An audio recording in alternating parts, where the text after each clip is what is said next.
Hi മക്കളെ, അപ്പം നമ്മൾ ഇന്ന് നോക്കാൻ പോകുന്നത് ഒരു പുതിയൊരു ചാപ്റ്ററാണ്.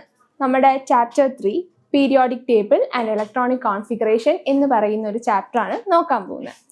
അപ്പോൾ ആ ചാപ്റ്ററിലേക്ക് കിടക്കുന്നതിന് മുമ്പ് നമ്മളിത് പഠിക്കുന്ന കെമിസ്ട്രി ആണല്ലേ. ഈ കെമിസ്ട്രി എന്ന് പറയുന്ന സംഭവം എല്ലായിടത്തും ഉണ്ട്. അപ്പോൾ ഈ കെമിസ്ട്രി ബേസ്ഡ് ഓൺ കുറേ കെമിക്കൽസ് വെച്ചിട്ടാണ്. എങ്ങനെയാണ് ഈ കെമിക്കൽസ് ഉണ്ടായത്, അല്ലെങ്കിൽ എങ്ങനെയാണ് ഈ കോമ്പൗണ്ട്സ് ഒക്കെ വന്നത്, ഓരോ പറയുന്ന എലിമെന്റ്സ് കൂടിച്ചേർന്നാണ്. അതായത് നമ്മൾ ഒരു പീരിയോഡിക് ടേബിൾ ഒക്കെ നിങ്ങൾ കണ്ടു കാണുമല്ലോ. ഈ പറയുന്ന മൂലകങ്ങളെയൊക്കെ അതിൻ്റെ കെമിക്കൽ പ്രോപ്പർട്ടീസിന്റെ ബേസിസിൽ നമ്മൾ അറേഞ്ച് ചെയ്തിരിക്കുന്ന ഒരു ടേബിളിനെയാണ് പീരിയോഡിക് ടേബിൾ എന്ന് പറയുന്നത്. അപ്പോൾ അത്രയും എലിമെന്റ്സ് നമ്മൾ എല്ലാം ഒരുമിച്ച് പെട്ടെന്ന് കണ്ടുപിടിച്ചതല്ല, ഓരോ വർഷം ഓരോരോ സയന്റിസ്റ്റ് കൂടെ കണ്ടുപിടിച്ച് ആ കെമിക്കൽസിനെയൊക്കെ ആ എലിമെന്റ്സിനെയൊക്കെ നമ്മളൊരു ടേബിളാക്കി അതിനെയാണ് പീരിയോഡിക് ടേബിൾ എന്ന് വിളിച്ചത്. ആൻഡ് ആ പീരിയോഡിക് ടേബിളിനെ കുറിച്ച് പറയുമ്പോൾ ഓരോ എലിമെന്റ്സിനും ഓരോ ഡിഫറെൻറ്റ് പ്രോപ്പർട്ടീസാണ്. എല്ലാവരും അറേഞ്ച് ആയിട്ടൊക്കെ ഇരിക്കുന്നുണ്ടെങ്കിലും അവർക്ക് ഓരോരുത്തർക്കും ഓരോരോ വ്യത്യസ്ത പ്രോപ്പർട്ടീസാണ് അവർ കാണിക്കുന്നത്. അതായത് ഇപ്പോൾ ഗോൾഡ് പോലെയാണോ ഇരുമ്പിരിക്കുന്നത്? അല്ല, കളറിലും അതിൻ്റെ ഷൈനിങ്ങിലും. അതുപോലെ ഗോൾഡ് നമുക്കൊരു കാന്തം കൊണ്ട് അട്രാക്ട് ചെയ്യാൻ പറ്റില്ല, അതായത് മാഗ്നറ്റും കൊണ്ട് ഗോൾഡ് അട്രാക്റ്റ് ആവില്ല. അതേസമയം അയേൺ ഒക്കെ പെട്ടെന്ന് കാന്തത്തിലേക്ക് അട്രാക്റ്റ് ആകും. അപ്പോൾ അതിൻ്റെ വേറെ ഫിസിക്കലായിട്ടാണെങ്കിലും അതിൻ്റെ കെമിക്കൽ പ്രോപ്പർട്ടീസിനും ഒക്കെ ഡിഫറൻസ് ഉണ്ട്. അപ്പോൾ ഒരു കോമ്പൗണ്ട് എങ്ങനെ ഉണ്ടായിരിക്കണേന്ന് വെച്ച് കഴിഞ്ഞാൽ നമ്മൾ പഠിച്ചു, ആറ്റംസ് കൂടിച്ചേർന്ന് ഈ എലിമെന്റ്സ് എന്ന് പറഞ്ഞാൽ ഇപ്പോൾ ഒരു ഗോൾഡ് എന്ന് പറഞ്ഞാൽ ആ ഗോൾഡിൻ്റെ ഉള്ളിൽ കുഞ്ഞു ഗോൾഡിൻ്റെ കുറേ ആറ്റംസ് കാണും. അതുപോലെ സിൽവർ, അങ്ങനെ നമ്മൾ എടുക്കുന്ന എല്ലാ എലിമെന്റ്സും ആറ്റംസ് കൂടി ചേർന്നാണ് ആ എലിമെന്റ്സ് ഒരു മോളിക്യൂൾ ഉണ്ടായത്. അത് കൂടി ചേർന്നാണ് കോമ്പൗണ്ട് ഉണ്ടായത്. അപ്പോൾ ഈ ആറ്റം നമ്മളിവിടെ കൺസിഡർ ചെയ്യുന്ന ആറ്റം, അതായത് ഏറ്റവും സ്മോളസ്റ്റ് പാർട്ടിക്കിൾ, അതെന്ന് പറയുന്നത് നമ്മൾ ആറ്റം ആണെന്ന് പറഞ്ഞു. ഈ ആറ്റം നമ്മൾ സ്റ്റഡി ആയിട്ട് എടുത്തിട്ടുണ്ട്. അതായത് ഈ ആറ്റം എങ്ങനെയാണ് ഇരിക്കുന്നത്, ഈ ആറ്റത്തെ നമ്മൾ ഡിവൈഡ് ചെയ്തിട്ടുണ്ട്. അതായത് തൊട്ട് മുമ്പത്തെ ഇതിലൊക്കെ ഞാൻ പറഞ്ഞു, ഒരു ആറ്റത്തിൽ നിന്നാണ് ഒരു മോളിക്യൂൾ വന്നത്. അതിന് ആ മോളിക്യൂൾ ചേർന്ന് കോമ്പൗണ്ട്സ് ആവുന്നു. ആ കോമ്പൗണ്ട്സ് ആണ് നമ്മൾ ഈ കാണുന്നത്. അപ്പോൾ ഈ ആറ്റം എന്ന് പറയുന്നത് ഏറ്റവും മൈന്യൂട്ട് പാർട്ടിക്കിളാണ്. ഈ ആറ്റത്തെ നമ്മൾ ഡിവൈഡ് ചെയ്തിട്ടുണ്ട്. അതിനെയാണ് സബ് അറ്റോമിക് പാർട്ടിക്കിൾസ് എന്ന് പറയുന്നത്. അപ്പോൾ ഈ ആറ്റത്തിന് ഒരു മോഡല് കൊടുത്തത്, കണ്ണിൽ പോലും കാണാൻ പറ്റാത്ത ഈ ഒരു ആറ്റത്തിന് പഠിക്കാൻ വേണ്ടിയുള്ള എളുപ്പത്തിന് വേണ്ടി പല സയന്റിസ്റ്റുകളും പല മോഡൽസും കൊണ്ടുവന്നിട്ടുണ്ട്. അപ്പോൾ അതിൽ കുറച്ച് ആദ്യം തോംസൺ മോഡൽ വന്നിട്ടുണ്ട്. പിന്നെ കുറച്ചുകൂടെ എഫക്റ്റീവായിട്ട് നമ്മൾ കൺസിഡർ ചെയ്യണം. ഇപ്പോൾ നിങ്ങളോട് പെട്ടെന്ന് ഒരു ആറ്റം വരയ്ക്കാൻ പറഞ്ഞു കഴിഞ്ഞാൽ നമ്മൾ കുഞ്ഞു ക്ലാസ്സിൽ വരയ്ക്കുന്ന ഏകദേശം ഇങ്ങനെയായിരിക്കും അല്ലേ. നടുക്കൊരു ഉണ്ട പോലത്തെ ഒരു പോസിറ്റീവ് ചാർജുള്ള സാധനം, അതിന് ചുറ്റും വളയം ചെയ്തുകൊണ്ട് കുറേ ഷെൽസ്, ആ ഷെൽസിന് ചുറ്റും ഇങ്ങനെ റിവോൾവ് ചെയ്തുകൊണ്ട് ഇലക്ട്രോൺസ്, ഇങ്ങനെയാണ് നമ്മൾ വരയ്ക്കുന്ന ആറ്റംസിനെ. ഇതാണ് നമ്മുടെ ബോർ മോഡൽ. ബോറാണ് നമുക്ക് ഒരു ആറ്റത്തിന്റെ മോഡൽ കുറച്ചുകൂടെ കൺവീനിയൻ്റ് ആയിട്ട് മറ്റുള്ള സ്റ്റഡീസിനൊക്കെ പ്രോപ്പർട്ടീസിനൊക്കെ കൺവീനിയൻ്റ് ആയിട്ടുള്ള ഒരു മോഡൽ കൊണ്ടുവന്നത് ബോറാണ്. അപ്പോൾ ബോറിന്റെ അറ്റോമിക് മോഡലാണ് ഇവിടെ കൊടുത്തേക്കുന്നത്. ബോറിന്റെ അറ്റോമിക് മോഡൽ എങ്ങനെയാടാ?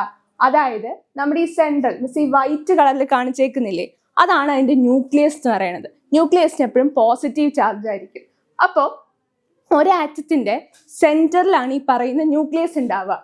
അതിന് ന്യൂക്ലിയസിന് ചുറ്റും ഈ സോളാർ സിസ്റ്റത്തിൽ സൺ ഇരിക്കുന്ന പോലെ ന്യൂക്ലിയസിന് ചുറ്റും ഈ പറയുന്ന പോലെ കുറേ ഷെൽസ്, അതായത് സണ്ണിന് ചുറ്റും ഈ ഗ്രഹങ്ങൾ ഇങ്ങനെ റിവോൾവ് ചെയ്യുന്ന പോലെ നമ്മുടെ ഇലക്ട്രോൺസ് ഈ പറയുന്ന ഓരോ ഷെൽസിലായിരിക്കും റിവോൾവ് ചെയ്യുന്നത്. അപ്പോൾ ഓരോ ഇലക്ട്രോൺസും ഓരോ ഷെൽസിലാണ്. അങ്ങനെ നോക്കിക്കഴിഞ്ഞാൽ ഞാൻ ഈ ഷെൽസ് നിങ്ങളുടെ എളുപ്പത്തിന് വേണ്ടി മനസ്സിലാക്കാൻ വേണ്ടിയിട്ട് നീല, മഞ്ഞ, ഓറഞ്ച്, പച്ച ഈ കളറിലാണ് കൊടുത്തേക്കണേ. കാരണം എന്താണെന്ന് പറയാം. അതായത് ഞാൻ ഈ കാണിച്ചേക്കുന്ന നീല കളറിലെ ഷെല്ലാണ് കെ ഷെല്ല്. ആദ്യത്തെ ഷെല്ലാണ്, ന്യൂക്ലിയസിനോട് ഏറ്റവും ചേർന്നിരിക്കുന്ന ഒരു ഷെല്ലാണ് ഈ കാണിച്ചേക്കുന്ന കെ ഷെൽ എന്ന് പറയുന്നത്. ഒരു മിനിറ്റ്, ഇത് ഇങ്ങോട്ടൊന്ന് നീക്കി വീർക്കാം.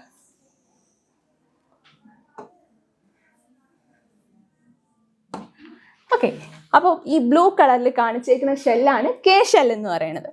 ഇനി അതുപോലെ തന്നെ യെല്ലോ കളറിൽ ഞാൻ ഈ കാണിച്ചേക്കുന്ന ഷെല്ലാണ് എൽ ഷെല്ല്. അതായത് കെ ഷെല്ല് കഴിഞ്ഞ് വരുന്ന ഒരു ഷെല്ലാണ് എൽ ഷെല്ല് എന്ന് പറയുന്നത്.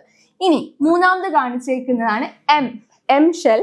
ആൻഡ് ഫൈനലി ഞാൻ കാണിച്ചേക്കുന്ന ഈ ഗ്രീൻ കളർ ഷെല്ലാണ് എൻ ഷെല്ല്. അങ്ങനെ KLMN ഷെൽ, ഇത് നമ്മൾ 8ാം ക്ലാസ്സിലൊക്കെ നമ്മൾ പഠിക്കുന്നതാണ് ഇവ ഓരോന്നും എന്താണെന്ന്.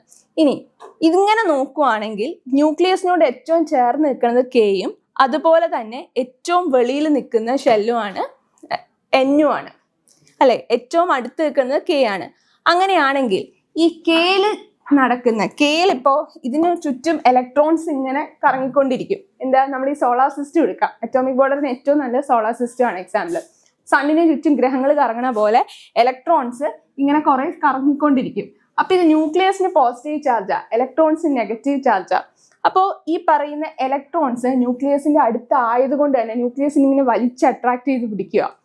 അതായത് പോസിറ്റീവ് ചാർജ് അട്രാക്ട് ചെയ്യും. അതുകൊണ്ട് തന്നെ പെട്ടെന്ന് അങ്ങ് പൊട്ടി പോരാനൊന്നും പറ്റില്ല. അപ്പൊ ഏറ്റവും വീക്കസ്റ്റ് ഷെല്ല് ന്യൂക്ലിയസിനോട് ചേർന്ന് കിടക്കുന്ന ഇത് ഈ ഇലക്ട്രോൺസ് കുറച്ച് വീക്കാ. അതായത് നിങ്ങൾക്കിപ്പോൾ കുരുത്തക്കേട് ചെയ്യണമെന്നുണ്ടെങ്കിൽ നിങ്ങളുടെ അടുത്ത് ടീച്ചർ നിൽക്കുകയോ ആണെങ്കിൽ നിങ്ങൾക്ക് കുരുത്തക്കേട് കാണിക്കാൻ പറ്റുമോ? ടീച്ചറിനോട്, അതായത് ഫസ്റ്റ് ബെഞ്ചായിരിക്കോ ബാക്ക് ബെഞ്ചിലായിരിക്കോ കുറച്ച് എനർജി കൂടുതൽ, അതായത് ഏറ്റവും കൂടുതൽ കുരുത്തക്കേടും ഉടായ്പൊക്കെ കാണിക്കാൻ പറ്റുന്ന ബാക്ക് ബെഞ്ചേഴ്സിനായിരിക്കോ ഫസ്റ്റ് ബെഞ്ചേഴ്സിനായിരിക്കോ? സ്വാഭാവികമായിട്ടും ബാക്ക് ബെഞ്ചേഴ്സാ. കാരണം ടീച്ചേഴ്സിന്റെ അടുത്തല്ല അവര് ദൂരെയാണ് അവർ നിൽക്കുന്നത്. അതുപോലെ തന്നെ ഈ അടുത്ത നിൽക്കുന്ന, അതായത് ന്യൂക്ലിയസ് എന്ന് പറഞ്ഞാൽ ടീച്ചറാ. ഇവിടെ ടീച്ചറിന്റെ അടുത്ത് നിൽക്കുന്ന ഫസ്റ്റ് ബെഞ്ചുകാരാണ് ഈ പറയുന്ന കെ ഷെല്ലിലുള്ള ഇലക്ട്രോൺസ്. അപ്പൊ അവർക്ക് സ്വാഭാവികമായിട്ടും ആ കെ ഷെല്ലിന് വീക്കസ്റ്റ് ആയിരിക്കും, അതായത് വീക്ക് എനർജി ആയിരിക്കും. ഇങ്ങനെ ന്യൂക്ലിയസിൽ നിന്ന് ഡിസ്റ്റൻസ് കൂടുന്തോറും ഓരോ ഷെല്ലിന്റെയും എനർജി കൂടി വരും. ഇതാണ് ബോർ മോഡൽ പറഞ്ഞു വെച്ചത്. ബോർ മോഡൽ ഓഫ് ആറ്റം ഇങ്ങനെയാണ്. ഒരു നടുക്കൊരു പോസിറ്റീവ് ചാർജ് ന്യൂക്ലിയസ്, അതിന് ചുറ്റും ഒരു ഷെല്ല്, ആ ഷെല്ലിലൂടെ ഇലക്ട്രോൺസ് നടക്കുന്നു. ഇതാണ് ബോർ പറഞ്ഞു വെച്ച കാര്യം. ഇനി ഈ ഷെല്ലിനെ കൺസിഡർ ചെയ്യുമ്പോൾ നമ്മൾ നോക്കുവാണെങ്കിൽ ഇപ്പോൾ ഈ കെ ഷെൽ എന്ന് പറഞ്ഞു കഴിഞ്ഞാൽ, ഞാൻ ഒരു എക്സാമ്പിൾ എടുക്കാം. മെഗ്നീഷ്യം എന്ന് പറയും. അതായത് മെഗ്നീഷ്യത്തിന്റെ ഒരു എക്സാമ്പിൾ ആണ് കാണിക്കുന്നത്. മെഗ്നീഷ്യത്തിന്റെ അറ്റോമിക് നമ്പർ ആണ് 12 എന്ന് പറയുന്നത്. ഓക്കെ, 12. അപ്പൊ അറ്റോമിക് നമ്പറിനോട് എപ്പോഴും ഈക്വൽ ആയിരിക്കും അതിന്റെ നമ്പർ ഓഫ് ഇലക്ട്രോൺസ്. ഏതൊരു എലിമെന്റിന്റെയും അവയുടെ അറ്റോമിക് നമ്പർ, അതായത് ഇത് ഞാൻ എന്ന് കൺസിഡർ ചെയ്യാം, ഒരു എലിമെന്റ് ആണ്. ആ എലിമെന്റിന്റെ ഏറ്റവും മേളിൽ എഴുതുന്ന അതിന്റെ മാസ് നമ്പർ ആയിരിക്കും. A stands for mass number and താഴെ എഴുതുന്നത് അതിന്റെ അറ്റോമിക് നമ്പർ ആയിരിക്കും. അങ്ങനെ നോക്കിക്കഴിഞ്ഞാൽ ഈ മാഗ്നീഷ്യത്തിന്റെ അറ്റോമിക് നമ്പർ എന്ന് പറയുന്നത് 12 ആണ്. വിച്ച് മീൻസ് മെഗ്നീഷ്യത്തിന് 12 ഇലക്ട്രോൺസ് ഉണ്ട്. സോ ഞാനൊരു ബോർ മോഡലിൽ അതിനെ എക്സ്പ്രസ് ചെയ്യാൻ പറഞ്ഞു കഴിഞ്ഞാൽ, മെഗ്നീഷ്യം എന്റെ ന്യൂക്ലിയസ് ആണ് ഞാൻ ഇതൊക്കെ വരയ്ക്കണേ. ഞാൻ 3 ഷെൽ അങ്ങ് വരച്ചു. ആദ്യത്തെ K shell, L shell, M shell. K ഷെല്ലില് ഞാൻ 2 ഇലക്ട്രോൺസ് കൊടുത്തു. ഓക്കെ, ആൻഡ് എൽ ഷെല്ലില് ഞാൻ 8 ഇലക്ട്രോൺസ് ആണ് കൊടുത്തത്. അതുപോലെ തന്നെ ലാസ്റ്റ് ഇപ്പോ 8ഉം 2ഉം 10ആയി. ഇനി ബാലൻസ് എത്രയുണ്ട്? 2 ഇലക്ട്രോൺസ് ഉണ്ട്. ആ 2 ഇലക്ട്രോൺസ് ഞാൻ അവസാനത്തെ എം ഷെല്ലിൽ കൊടുത്തു. എന്താ മിസ്സേ അങ്ങനെ കൊടുത്തത്? എല്ലാം ഒറ്റ ഷെല്ലിലും കൊണ്ട് കൊടുത്തൂടെ? പറ്റില്ല. കാരണം കെ ഷെല്ലിന് മാക്സിമം അക്കോമഡേഷൻ, അതായത് മാക്സിമം കൊടുക്കാൻ പറ്റുന്ന ഷെല്ലെന്ന് ഇലക്ട്രോൺസ് എന്ന് പറയുന്നത്, അക്കോമഡേറ്റ് ചെയ്യാൻ പറ്റുന്ന ഇലക്ട്രോൺസ് എന്ന് പറയുന്നത് 2 എണ്ണമാണ്. എടാ, നിങ്ങൾ ഒരു ഹോട്ടൽ കൺസിഡർ ചെയ്യുക. ഹോട്ടലിന്റെ ഉള്ളിലേക്ക് കയറി, ഒരു 3 നിലയുണ്ടെന്ന് കൺസിഡർ ചെയ്യുക. ആദ്യത്തെ നിലയിൽ നിങ്ങൾ 12 പേരുണ്ട്. ഇപ്പൊ ക്രിസ്മസിന്റെ ഒക്കെ ടൈമാണ്, ടൂറൊക്കെ പോയിട്ടുണ്ടാവും. അപ്പൊ നിങ്ങൾ ഹോട്ടൽ മുറിയിലേക്ക് കയറുവാണ്, അല്ലെങ്കിൽ ഹോട്ടലിലേക്ക് കയറുവാണ്. അതിന്റെ ഫസ്റ്റ് ഫ്ലോറിൽ 2 മുറിയുള്ളൂ. നിങ്ങൾ മൊത്തം 12 പേരുള്ളൂ. ആ 12 പേര് ആ 2 മുറിയിൽ കുത്തിക്കയറി കിടക്കുവോ? ഇല്ല. നിങ്ങൾ ആ 2 മുറിയിൽ 2 പേരെ എടുക്കും. പിന്നെ നെക്സ്റ്റ് നിലയിൽ, അതായത് അടുത്ത നിലയിലേക്ക് പോകുമ്പോൾ അവിടെ 8 മുറികളുണ്ട്. അപ്പൊ നിങ്ങൾ ബാക്കിയുള്ള 8 പേര് ആ 8 മുറികളിലായിട്ട് കിടക്കും. ഇനി അതിന്റെ മേളിലേക്ക് പോകുമ്പോൾ, അവിടെ കയറുമ്പോൾ അവിടെ ഇഷ്ടം പോലെ ഈ 8നേക്കാളും കൂടുതൽ മുറികൾ ഉണ്ട് ആ നിലയിൽ. പക്ഷെ അവിടെ ബാലൻസ്, നിങ്ങൾ മൊത്തം 12 പേരല്ലേ ഉള്ളൂ. അപ്പോ ആ ബാലൻസ് വരുന്ന ആ 2 പേരും കൂടെ ആ മേളത്തെ നിലയിലേക്ക് പോകും. അങ്ങനെ നോക്കിക്കഴിഞ്ഞാൽ ഞാൻ ഈ തൊട്ട് മുമ്പ് പറഞ്ഞ KLMN മാക്സിമം ഒരു അക്കോമഡേറ്റ് ചെയ്യാൻ പറ്റുന്ന ഇലക്ട്രോൺസിന് ഒരു നമ്പർ ഉണ്ട്. അതായത് കെക്ക് 2 ഇലക്ട്രോൺസിൽ കൂടുതൽ അതിൽ അക്കോമഡേറ്റ് ചെയ്യാൻ പറ്റില്ല. കെ എന്ന് പറയുന്ന ഒരു മെയിൻ ഷെല്ലാണ്, അതിന് 2 ഇലക്ട്രോൺസിൽ കൂടുതൽ അക്കോമഡേറ്റ് ചെയ്യാൻ പറ്റില്ല. ഇനി എല്ലിന്റെ കേസ് പറഞ്ഞു കഴിഞ്ഞാൽ 8 ഇലക്ട്രോൺസിൽ കൂടുതൽ എല്ലിനും അക്കോമഡേറ്റ് ചെയ്യാൻ പറ്റില്ല. അതേസമയം എം ആണെങ്കിലോ അവിടെ 10 ഇലക്ട്രോൺസ് ആണ് പറ്റുള്ളൂ. എത്രയാണ്? 10 പറ്റുള്ളൂ. ഇതിങ്ങനെ 18 അങ്ങനെ പോയിക്കൊണ്ടിരിക്കും. അപ്പോ ഇവർക്ക് പക്ഷെ ഇവിടത്തെ കേസിൽ ഇവന് 10 ഇലക്ട്രോൺസ് പറ്റുമെങ്കിലും മൂന്നാമത്തെ ഷെല്ലിൽ ടോട്ടൽ നമ്പർ ഓഫ് ഇലക്ട്രോൺസ് മഗ്നീഷ്യത്തിന് 12 ഉള്ളൂ. അപ്പൊ പിന്നെ 10 ബാക്കി 8 മുറികൾ ഫ്രീ ആന്ന് പറഞ്ഞിട്ടും നമുക്ക് ആളില്ല, അതുകൊണ്ട് അത് എടുക്കണില്ല. പക്ഷെ ഈ രീതിയിലാണ് നമ്മൾ എപ്പോഴും KLMN എന്ന് പറയുന്ന സംഭവം നമ്മൾ ഫില്ല് ചെയ്ത് കൊടുക്കണം. ഇത് മെയിൻ ഷെല്ലാണ്. അപ്പൊ ഈ KLMN എന്ന് പറയുന്നത് മെയിൻ ഷെൽസ് ആണ്. ഇത് കുഞ്ഞു ക്ലാസ്സിലെ നമ്മൾ പഠിക്കുന്ന കാര്യമാണ്. അത് ബോർ മോഡൽ ഓഫ് ആറ്റം നമ്മൾ കുഞ്ഞു ക്ലാസ്സിൽ 8ാം ക്ലാസ്സിലൊക്കെ പഠിച്ചാണ്. ഞാൻ ഒന്നുകൂടെ ബ്രഷപ്പ് ചെയ്തത് എടുത്തു എന്നുള്ളൂ, മറന്നു പോയിട്ടുണ്ടെങ്കിൽ തുറക്കണം. പക്ഷെ നമുക്കിനി ഇവന്റെ വലിയ ആവശ്യമില്ല, ഇത് കഴിഞ്ഞിട്ടുള്ള കാര്യങ്ങളൊക്കെയാണ് പറഞ്ഞത്. കാരണം ഈ ഷെൽസ് പിന്നെയും നമ്മൾ ഡിവൈഡ് ചെയ്യുന്നുണ്ട്, സബ് ഷെൽസ് എന്നാണ് അതിനെ പറയണത്. അപ്പോൾ നമ്മൾ ഇതിനെ പിന്നെയും ഡിവൈഡ് ചെയ്ത് വരും. അപ്പൊ അങ്ങോട്ട് ഈ സബ് ഷെൽസ് ആണ് ആവശ്യമുള്ളത്. ഓക്കെ, ക്ലിയർ ആണോ? ഇനി നമ്മൾ കെമിസ്ട്രിക്കാർ എത്ര വിശാല മനസ്കരാണെങ്കിലും ആരെങ്കിലും എന്ത് സാധനങ്ങളും കണ്ടുപിടിച്ചോണ്ട് വന്നു കഴിഞ്ഞാൽ നമ്മൾ തെറ്റുകളാണ് ശരിയിലേക്ക് നയിക്കുക എന്ന് ചിന്തിക്കുന്ന ഒരു കൂട്ടം വിഭാഗക്കാരാണ്. അപ്പോ ഈ പറയുന്ന നമുക്ക് ഈ ബോർ കഷ്ടപ്പെട്ട ഒരു ആറ്റം മോഡലൊക്കെ കൊണ്ടുവന്നു, എന്നാലും അതിനകത്ത് കുറെ കുറ്റവും കുറവും കണ്ടുകൊണ്ട് കുറെ സയന്റിസ്റ്റുമാരും കയറി വരും. ആദ്യം ഒരാൾ വരും, അയാളെ സപ്പോർട്ട് ചെയ്തുകൊണ്ട്, അങ്ങനെയാണല്ലോ എല്ലായിടത്തും നടക്കുന്നത്. ഒരാൾ എന്തെങ്കിലും കുറ്റം പറഞ്ഞുകൊണ്ട് വരും, 2 പക്ഷം കാണും. കംപ്ലീറ്റ് ആയിട്ട് നമ്മൾ ഒരിക്കലും അംഗീകരിച്ചു കൊടുക്കൂല ഒരാളുടെ കഴിവിനെ. എന്തേലും ഒന്ന് പ്രസന്റ് ചെയ്താൽ അവിടെ എന്തെങ്കിലും ഒരു തെറ്റും പറഞ്ഞുകൊണ്ട് വരും, അത് നല്ലതാണെങ്കിൽ കൂടെ.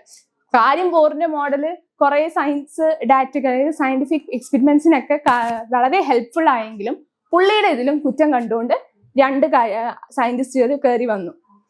ഓക്കെ, അപ്പോൾ നമ്മുടെ ബോറിന്റെ ആറ്റം മോഡലിനും കുറെ തെറ്റുകൾ കണ്ടുപിടിച്ചുകൊണ്ട് വന്നു. എന്താണ് ആ തെറ്റുകൾ എന്ന് പറഞ്ഞാൽ 2 സയന്റിസ്റ്റുകളാണ് തെറ്റുകൾ വന്നു. അപ്പോ ആദ്യത്തെ സയന്റിസ്റ്റ് പറഞ്ഞത് ആരാണ്? നമ്മുടെ ഈ പറയുന്ന ഡി ബ്രോഗ്ലി പറഞ്ഞ പ്രകാരം ഒരു മാറ്ററിന് ഇങ്ങനെ പാർട്ടിക്കിൾ നേച്ചർ മാത്രമല്ല, അതായത് ഇങ്ങനെ പാർട്ടിക്കിൾ മാത്രം, ഇലക്ട്രോൺസിന്റെ പാർട്ടിക്കിൾ, ന്യൂക്ലിയസിന്റെ പാർട്ടിക്കിൾ, അങ്ങനെ പാർട്ടിക്കിൾ മാത്രം കൺസിഡർ ചെയ്താൽ പോരാ. ഒരു മാറ്ററിനെ സംബന്ധിച്ചോളം അതിന് പാർട്ടിക്കിൾ നേച്ചറും അതുപോലെ വേവ് നേച്ചറും ഉണ്ട്. ഒരു ലൈറ്റ് ഇങ്ങനെയും ഒഴുകി നടക്കും ഒരു തിര പോലെ. അങ്ങനെയാണ് നമ്മളുടെ ഡി ബ്രോഗ്ലി പറഞ്ഞത്. ഇനി ഹെയ്സാൻബർഗ് പറയുന്നത് വേറെ ഒരു കഷ്ടാലം എന്ന് പറയുന്ന പോലെ. ഹെയ്സാൻബർഗ് എന്ന് പറയുന്ന സയന്റിസ്റ്റ് കയറി വന്നു. മൂപ്പര് പറഞ്ഞ കാര്യം എന്താണെന്ന് വെച്ച് കഴിഞ്ഞാൽ, അതായത് ഒരു മാറ്ററിന് ഇപ്പൊ ഈ ആറ്റമിന്റെ കേസ് എടുക്കുകയാണെങ്കിൽ അതിന് ചുറ്റും ഈ പറയുന്ന ന്യൂക്ലിയസിന് ചുറ്റും ഇലക്ട്രോൺസ് ഇങ്ങനെ പോയിക്കൊണ്ടിരിക്കുകയാണ്, ഇങ്ങനെ കറങ്ങിക്കൊണ്ടിരിക്കുകയാണ്. ഞാൻ സഡൻ ആയിട്ട് അതിനൊന്ന് നിർത്താൻ പറ്റില്ല നമുക്ക്, എന്നാലും ഞാനൊന്ന് നിർത്തി. അങ്ങനെ നിർത്തുവാണെങ്കിൽ അതിന്റെ എനിക്ക് ഒരേ അറ്റ് ദ സെയിം ടൈം അങ്ങനെ സ്റ്റോപ്പ് ചെയ്താൽ പോലും അതിന്റെ ഒന്നെങ്കിൽ എനിക്ക് മൊമെന്റം അല്ലെങ്കിൽ അതിന്റെ പൊസിഷൻ, അതായത് ഒന്ന് പെട്ടെന്ന് നിർത്തിക്കഴിഞ്ഞാൽ ആ ഇലക്ട്രോൺ ഇപ്പൊ ഇതിന് ഒരു ആറ്റത്തിന് ചുറ്റും ഒരു 2 ഇലക്ട്രോൺസ് ആണ്, ഒരു 2 ഇലക്ട്രോൺസ് കറങ്ങുന്നുണ്ടെന്ന് കരുതുക. ഒന്നെങ്കിൽ എനിക്കിപ്പോ ഇത് എ എന്ന് പറയുന്ന ഇലക്ട്രോൺ, ഇത് ബി എന്ന് പറയുന്ന ഇലക്ട്രോൺ, ഒന്നെങ്കിൽ എനിക്ക് എ ഇലക്ട്രോണിന്റെ പൊസിഷൻ ഇതിപ്പോ ഈ ഇത്ര സെക്കൻഡ്സിൽ, മില്ലി സെക്കൻഡ്സിൽ എവിടെ വന്നാ നിൽക്കുന്നേ, അത് ഒന്നെങ്കിൽ എനിക്ക് അതിന്റെ പൊസിഷൻ പറയാൻ പറ്റും, അല്ലെങ്കിൽ എനിക്ക് അതിന്റെ മൊമെന്റം പറയാൻ പറ്റും. പക്ഷെ ഇത് രണ്ടും കൂടെ ഒരുമിച്ച് എനിക്ക് കാൽക്കുലേറ്റ് ചെയ്യാൻ പറ്റില്ല. മൊമെന്റം എന്ന് പറഞ്ഞാൽ മാസ് ഇൻറ്റു വെലോസിറ്റി. അതായത് ഒന്നെങ്കിൽ അതിന്റെ ആ വെലോസിറ്റി, ആ സ്പീഡ് എനിക്ക് പറയാം, അല്ലെങ്കിൽ അത് എവിടെയാ നിൽക്കണ്ടേന്ന് പറയും. കാരണം അത്ര മൈന്യൂട്ട് ഡിഫറൻസേ ഉള്ളൂ തമ്മിൽ. രണ്ടും കൂടെ അറ്റ് എ സെയിം ടൈം എനിക്ക് കാൽക്കുലേറ്റ് ചെയ്ത് കാണാൻ പറ്റില്ല എന്നാണ് ഹെയ്സാൻബർഗ് പ്രൂവ് ചെയ്ത് വെച്ചത്. ബോറിന് പണിയിട്ടില്ലേ? രണ്ടുപേരും കൂടെ ഇങ്ങനെ പറഞ്ഞു. ആൻഡ് ഇതാണ് ബോർ ആറ്റം മോഡലിന്റെ ലിമിറ്റേഷൻസ് ആയിട്ട് നമ്മൾ കണ്ടെത്തിയത്. അതായത് ഒന്ന്, നമ്മുടെ dual nature of matter. Bohr അങ്ങനെ പറഞ്ഞിട്ടില്ല. മാറ്ററിനെ സംബന്ധിച്ചോളം വേവ് നേച്ചറും ഉണ്ട്, അതുപോലെ തന്നെ അതിന് പാർട്ടിക്കിൾ നേച്ചറും ഉണ്ട്. പറയുന്ന ഹെയ്സാൻബർഗിന്റെ കാര്യം, ഹെയ്സാൻബർഗ് അൺസർട്ടനിറ്റി പ്രിൻസിപ്പിൾ, അതിൽ പറയുന്ന പ്രകാരം ഒരു മാറ്ററിന് അതിന്റെ പൊസിഷനും മൊമെന്റും സൈമിൾട്ടേനിയസ് ആയിട്ട് നമുക്ക് കാൽക്കുലേറ്റ് ചെയ്യാൻ പറ്റില്ല. ഇതാണ് ഹെയ്സാൻബർഗും പറഞ്ഞു വെച്ചത്. ഇങ്ങനെ 2 കാര്യങ്ങൾ പറഞ്ഞു. അതാണ് ബോർ മോഡൽ ആറ്റത്തിന്റെ ലിമിറ്റേഷൻ ആയി കണ്ടത്. അപ്പൊ ഒരു ബോർ മോഡൽ ഓഫ് ആറ്റം, അത്രയും നേരം നമ്മൾ പഠിച്ചുകൊണ്ടിരുന്ന ഒരു ലോയ്ക്ക് ഒരു ലിമിറ്റേഷൻ വന്നേക്കുവാണ്. ഇപ്പൊ സ്റ്റഡീസിനൊക്കെ അത് എഫക്ട് ചെയ്യും. മുമ്പോട്ട് നമുക്ക് കണ്ടുപിടിക്കണ്ടേ കുറെ കാര്യങ്ങൾ. അപ്പോ നമ്മൾ ഇതെല്ലാം കുറവുകൾ നിർത്തിക്കൊണ്ട് പുതിയ ഒരാളെ കൊണ്ടുവന്നു. അയാളെയാണ് നമ്മൾ പറയുന്ന ക്വാണ്ടം മെക്കാനിക്സിൽ നിന്ന് ഒരു പുതിയൊരു മോഡൽ ആറ്റത്തെ പുറത്തെടുത്തു. അപ്പോൾ ക്വാണ്ടം മെക്കാനിക്സിൽ നിന്ന് അങ്ങനെ പുതിയൊരു പുറത്തെടുത്താണ് quantum model of atom. Okay, ആ ക്വാണ്ടം മെക്കാനിക്സ് എന്ന് പറയുന്നത് ഫിസിക്സിലെ ഒരു ബ്രാഞ്ചാണ്. ഞാൻ പറഞ്ഞല്ലോ കെമിസ്ട്രി എത്ര സുന്ദരമായ സബ്ജക്റ്റാടാ. മാത്തമാറ്റിക്സ് കെമിസ്ട്രിയിലുണ്ട്, അതുപോലെ അതിനകത്ത് ബയോളജി ഉണ്ട്, അതുപോലെ തന്നെ അതിനകത്ത് അതായത് നമ്മൾ കെമിക്കൽ റിയാക്ഷൻസ്, നീ ഒരു മെഡിസിൻ കഴിക്കുന്നു, അത് ബോഡിയിലേക്ക് ഉണ്ട്, ബോഡിയിൽ എങ്ങനെ അത് എഫക്റ്റ് ആവുന്നു, ബയോളജി കയറി. പിന്നെ നമ്മൾ കെമിസ്ട്രിയിൽ ഓരോ കണക്കുകൾ ചെയ്യുന്നു, മാത്തമാറ്റിക്സ് കയറി. ഇപ്പൊ ക്വാണ്ടം മെക്കാനിക്സിൽ നിന്ന് നമ്മൾ എടുത്തു, അപ്പൊ ഫിസിക്സ് കയറി. കെമിസ്ട്രിയിലെല്ലാം ഉണ്ട്, കെമിസ്ട്രിയാണ് സ്പന്ദനം. ഓക്കെ, അങ്ങനെ നോക്കിക്കഴിഞ്ഞാൽ ക്വാണ്ടം മെക്കാനിക്സിൽ നിന്ന് വന്ന ഒരു ക്വാണ്ടം മെക്കാനിക്സിൽ നമ്മൾ യൂസ് ചെയ്ത് നമ്മളൊരു പുതിയൊരു മോഡലിനെ ക്രിയേറ്റ് ചെയ്തു. അതാണ് ക്വാണ്ടം മോഡൽ ഓഫ് ആറ്റം എന്ന് പറയുന്നത്. അങ്ങനെ നോക്കിക്കഴിഞ്ഞാൽ ക്വാണ്ടം മെക്കാനിക്കൽ മോഡൽ, ആറ്റത്തിന്റെ ക്വാണ്ടം മെക്കാനിക്കൽ മോഡൽ അനുസരിച്ച് നമ്മൾ 3 ക്വാണ്ടം നമ്പേഴ്സിനെയാണ് ഇൻട്രൊഡ്യൂസ് ചെയ്തത്. ഓക്കെ, ആദ്യത്തേത് ആണ് പ്രിൻസിപ്പൽ ക്വാണ്ടം നമ്പർ. ഞാൻ വേറൊരു കളറിലേക്ക് ചെയ്യാം.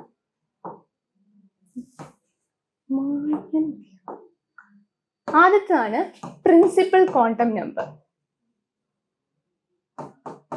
ആരാണ് പ്രിൻസിപ്പൽ ക്വാണ്ടം നമ്പർ? ഇവനെ എക്സ്പ്രസ് ചെയ്യുന്നത് നമ്മൾ n എന്ന് പറയുന്ന ഒരു ലെറ്റർ വെച്ചിട്ടാണ് ഇവനെ എക്സ്പ്രസ് ചെയ്യുന്നത്. ആരെയാണ്? n എന്ന് വെച്ചിട്ടാണ് എക്സ്പ്രസ് ചെയ്യുന്നത്. രണ്ടാമത് നമ്മൾ പറഞ്ഞയാളാണ് പ്രിൻസിപ്പൽ അസിമത്തൽ ക്വാണ്ടം നമ്പർ.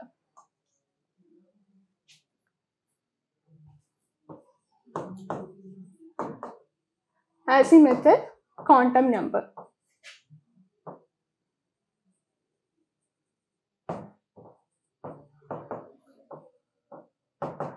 ഇവനെ നമ്മൾ L എന്ന് വെച്ചിട്ടാണ് ഡിനോട്ട് ചെയ്യുന്നത്. 3 magnetic quantum number. Magnetic quantum number. And finally വരുന്നയാളാണ് സ്പിൻ ക്വാണ്ടം നമ്പർ. എന്തൊക്കെയാണ് ഏതൊക്കെയാണെന്ന് നമുക്കിപ്പോ പറയാം. ഇതിനകത്ത് ഈ 3 ആൾക്കാരെയാണ് സൂക്ഷിച്ചു വെച്ചോ. നിങ്ങൾക്ക് 3 ആൾക്കാരെയാണ് നിങ്ങൾക്ക് മെയിൻ ആയിട്ട് പഠിക്കാനുള്ളത്. അതായത് principal quantum number, azimuthal quantum number, അതുപോലെ തന്നെ magnetic quantum number. Spin quantum number നിങ്ങൾക്ക് തൽക്കാലത്തേക്കില്ല, കാരണം ഇത് മെയിൻ ആയിട്ട് ആ പേരിൽ തന്നെ ഉണ്ട്. സ്പിൻ ക്വാണ്ടം നമ്പർ പറയുന്ന സ്പിന്നിനെ കുറിച്ചാണ്. അതായത് ഒരു ഇലക്ട്രോൺ ഇങ്ങോട്ടാണ് റൊട്ടേറ്റ് ചെയ്യണമെങ്കിൽ ഒരു ഷെല്ലിനകത്ത് ഇപ്പൊ 2 ഇലക്ട്രോൺ ഉണ്ട്.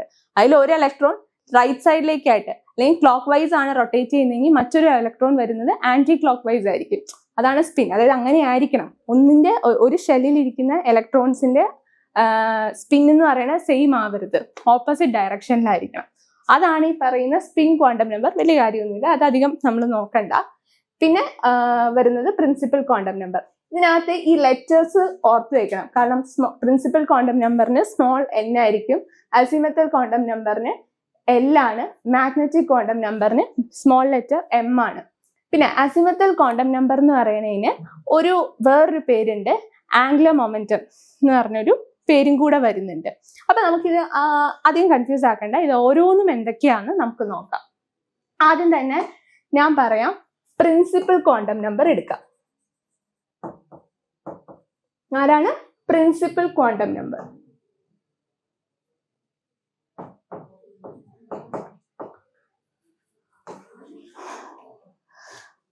പ്രിൻസിപ്പൽ ക്വാണ്ടം നമ്പർ ഞാൻ എടുക്കണു. അതിനെ എന്തായിട്ടാണ് ഡിനോട്ട് ചെയ്യുന്നത്? n എന്നാണ് ഡിനോട്ട് ചെയ്യുന്നത്.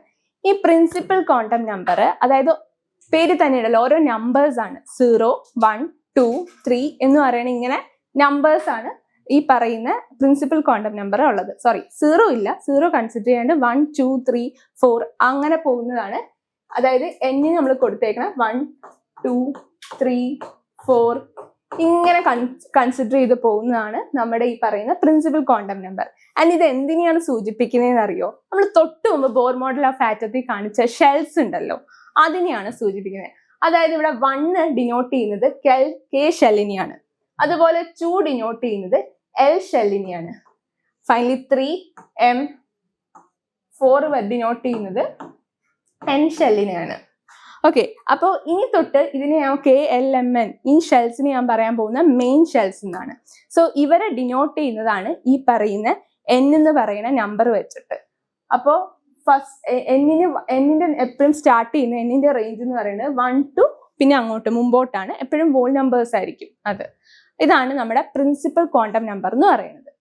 ഓക്കെ, അടുത്ത ക്വാണ്ടം നമ്പർ ആണ് നമ്മുടെ അസിമുത്തൽ ക്വാണ്ടം നമ്പർ. ഇതിനെ ആംഗുലർ മൊമെന്റം ക്വാണ്ടം നമ്പർ എന്നും കൂടെ പറയാറുണ്ട്, ആൻഡ് ഇത് എങ്ങനെയാണ് ഡിനോട്ട് ചെയ്യുന്നത്? എല്ലിലാണ് ഞാൻ പറഞ്ഞു, എല്ലിലാണ് ഞാൻ ഡിനോട്ട് ചെയ്യുന്നത്.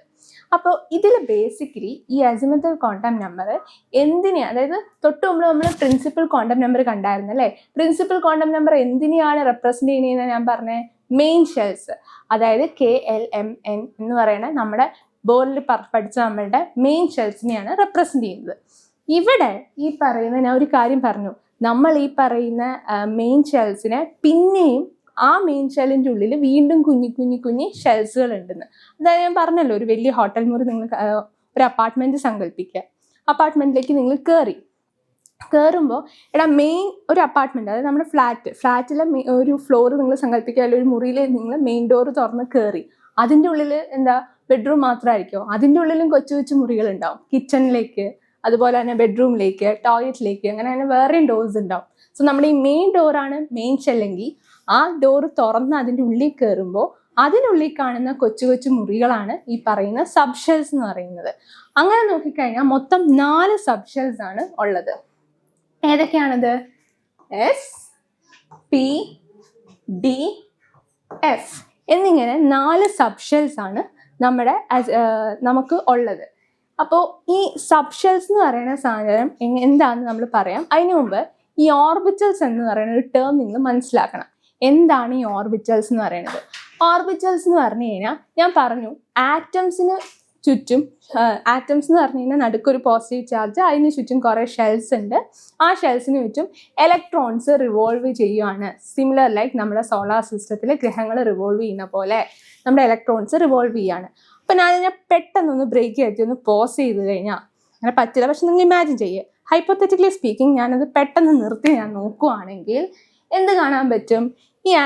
ഈ പറയുന്ന ഇലക്ട്രോൺസ്, അതായത് പെട്ടെന്ന് നിങ്ങൾ നിങ്ങൾ ഗ്രൗണ്ടിലൊക്കെ കളിച്ചിട്ടുണ്ടാവില്ലേ, സ്റ്റോപ്പ് എന്ന് പറയുന്ന ഗെയിം, അല്ലെങ്കിൽ ഫ്രീസ് എന്ന് പറയുന്ന ഗെയിം, സഡൻ ആയിട്ട് അങ്ങ് നിൽക്കും. അപ്പോൾ നിങ്ങൾ എന്തെങ്കിലും ഒരു ആക്ഷൻ കാണിച്ചുകൊണ്ട് അങ്ങനെ ഫ്രീസ് ചെയ്യിപ്പിച്ച് കഴിഞ്ഞാൽ, ഞാൻ അതിനെ നിർത്തിക്കഴിഞ്ഞ് കഴിഞ്ഞാൽ ഭൂരിഭാഗവും ഇലക്ട്രോൺസ് ഒരു ഷേപ്പിലായിരിക്കും അക്കോമഡേറ്റ് ആവുന്നത്. ചിലപ്പോൾ ഒരു സ്ക്വയർ ആയിട്ടായിരിക്കാം, ചിലപ്പോൾ സ്ഫിയർ ആയിട്ടായിരിക്കാം, അതായത് വട്ടത്തിലായിരിക്കാം. അങ്ങനെ നമ്മളൊന്ന് പോസ് ചെയ്ത് നോക്കിയപ്പോൾ ഏറ്റവും കൂടുതൽ ഇലക്ട്രോൺസ് ഇങ്ങനെ എവിടെയൊക്കെയാണ് ഓറിയൻറ്റ് ചെയ്തത്, അതിൻ്റെ ആ മൊത്തത്തിലുള്ള ആകൃതി എടുത്ത് നോക്കിയപ്പോൾ ഒരു ഷേപ്പ് നമുക്ക് കിട്ടി. 4 ഷേപ്പുകൾ, ഡിഫറെൻറ്റ് ടൈപ്പ് ഷേപ്പുകൾ. ആ ഷേപ്പിനെയാണ് നമ്മൾ ഓർബിറ്റൽസ് എന്ന് വിളിച്ചത്. അങ്ങനെ നോക്കിക്കഴിഞ്ഞാൽ S-P-D-F ഇതിന് 4 ഷേപ്പുകളുണ്ട്. അതായത് ഏറ്റവും കൂടുതൽ ഇലക്ട്രോൺസ് എവിടെയാണോ നിങ്ങൾക്ക് കാണാൻ പറ്റുന്ന ഒരു റീജിയൻ, ഒന്ന് പെട്ടെന്ന് പോസ് ചെയ്ത് കഴിഞ്ഞാൽ ഈ റീജിയൻ വേർ നമുക്ക് ഇലക്ട്രോൺസ് കൂടുതലായിട്ടും കാണാൻ പറ്റുന്നത്, അവിടെയായിരിക്കും ഏറ്റവും കൂടുതൽ അക്കോമഡേറ്റ് ചെയ്യുന്നത്. അതിനെയാണ് നമ്മൾ ഓർബിറ്റൽസ് എന്ന് വിളിച്ചത്. അപ്പം എസ് സബ്ഷെല്ലിൻ്റെ കേസിലാണെങ്കിൽ സ്ഫിയർ രീതിയിലാണ് ഇതെല്ലാം. പെട്ടെന്നൊന്ന് പോസ് ചെയ്ത് നോക്കിയപ്പോൾ ഏറ്റവും കൂടുതൽ ഇലക്ട്രോൺസ് നമ്മൾ കണ്ടത് സ്ഫെറിക്കൽ രീതിയിലാണ്. അപ്പം അതിൻ്റെ ഷേപ്പ് എന്താണ്? സ്ഫെറിക്കൽ ആണ്. ഇനി പി സബ്ഷെല്ലിനെ എടുക്കുകയാണെങ്കിൽ നമ്മളൊന്ന് പെട്ടെന്ന് പോസ് ചെയ്ത് നോക്കിയപ്പോൾ പി സബ്ഷെല്ലിനെ ഞാൻ കണ്ടത് ഇങ്ങനെ ഒരു ഷേപ്പിനെയാണ്. അതിന് ഈ ഷേപ്പിനെ നമ്മൾ ഡംബൽ എന്ന് പറയും. അതായത് നിങ്ങളുടെ ചേട്ടനോ ചേച്ചിമാരോ ഒക്കെ ജിമ്മിൽ പോണവരാണെങ്കിൽ ഒരു സാധനമില്ലേ ഇങ്ങനെ കയ്യിൽ മസിൽസ് കൂട്ടാൻ വേണ്ടി യൂസ് ചെയ്യുന്നത്, അതിനെയാണ് നമ്മൾ ഡംബൽ എന്ന് പറയണത്. ഏകദേശം, അതായത് ഇവിടെ ഇതിക്കൂടെ ഒരു ആക്സിസ് പോവുകയാണെങ്കിൽ ഇങ്ങനെ ഇവിടെയും ഉണ്ടാവും കുറച്ച്, ഇവിടെയുണ്ട്, ഇവിടെയൊക്കെ മൊത്തം ഇലക്ട്രോൺസ് ആണ്, ഇവിടെയും ഇലക്ട്രോൺസ് ആണ്. അപ്പോൾ ഈ ഒരു ഷേപ്പിലാണ് ഇലക്ട്രോൺസ് നമുക്ക് കാണാൻ പറ്റുന്നത്. അതായത് ഏറ്റവും കൂടുതൽ ടൈം ഒന്നുകിൽ ഇവിടെ അല്ലെങ്കിൽ ഇവിടെ, ഇങ്ങനെയാണ് നമുക്ക് കാണാൻ പറ്റുന്നത്.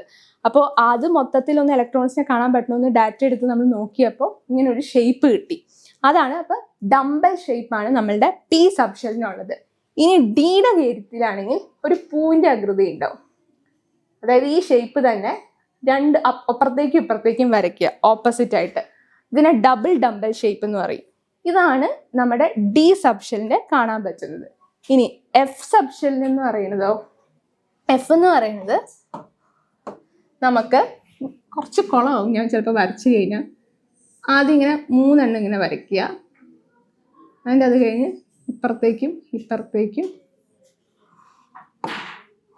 ഇങ്ങനെ വരയ്ക്കരുത് എന്ന് കാണിക്കാൻ വേണ്ടി ഞാൻ വരച്ചതാണ്.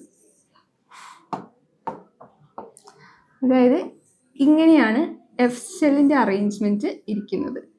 എഫ് ഷെല്ല് ആൻഡ് ഈ കമ്പാരിറ്റീവ്ലി ബാക്കിയെല്ലാം നമ്മൾ 2D സ്ട്രക്ചേഴ്സ് ആണെങ്കിൽ എഫ് ഷെല്ല് കാണപ്പെടുന്ന ഒരു 3D ഡയമെൻഷനിലാണ്. നിങ്ങൾക്ക് ഇത് എഫിലേക്കൊന്നും പോകാൻ വരയ്ക്കാൻ വരില്ല.